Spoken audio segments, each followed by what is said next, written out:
Moi, je suis surpris même que c'est un responsable du COJEP qui ne se souvient pas que lorsque Blé Goudé a voulu, après sa convention, organiser un meeting à la place CPN, cela lui a été refusé.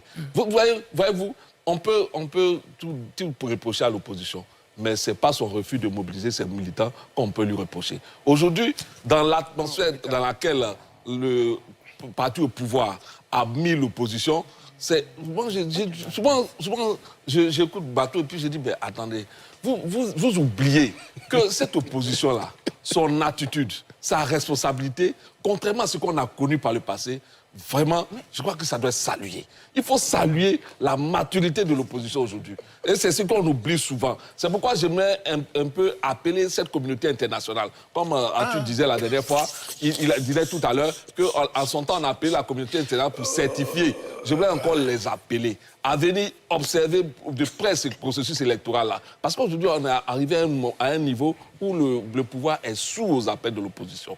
Et ça, ce n'est pas de nature à garantir la sérénité du scrutin à venir. Parce que si on en vient à ce bras de fer-là, il ne finira pas. Parce que c'est facile d'appeler les citoyens à mobiliser. On a vu en 2020, ils sont descendus dans la rue. La menace était plus tangible, la menace était plus grave. Ils sont descendus.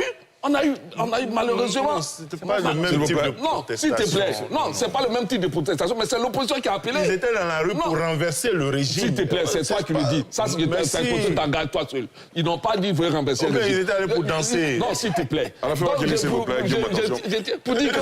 C'est pas ce qu'on demande. Non, s'il te plaît. J'ai fini pour dire que l'opposition peut mobiliser ses troupes à tout moment, remplir tout sortes de stades. Mais là n'est pas la question. Quand l'opposition parle, je crois que le parti au pouvoir gagnerait à écouter les appels de l'opposition que de vouloir un bras de fer qui toujours se termine par des désolations dans les familles. On se souvient encore de comment j'ai eu vraiment d'aller voir encore la famille de ceux qui ont été martyrisés, qui ont été torturés à Daouko. Et j'ai toujours ce pincement au cœur là. Pourquoi on est arrivé là? Aujourd'hui, si on peut l'éviter, évitons-le. Ne donnons pas de défions personne. Parce qu'aujourd'hui, encore une fois, on se connaît. Quand as-tu dit, les jeunes ont entendu, il sait de quels jeunes il parle. Il parle de ces jeunes, pas des jeunes ivoiriens. Parce qu'il parle de... Non, tu parles d'autres personnes. Parce que tu c'est des jeunes... Pour les mobiliser, si l'opposition veut mobiliser la jeunesse, l'opposition peut remplir tout sortes de tribunes aujourd'hui encore du bas. Et personne ne peut le dire. Vous avez terminé? Oui, j'ai fini. Très bien.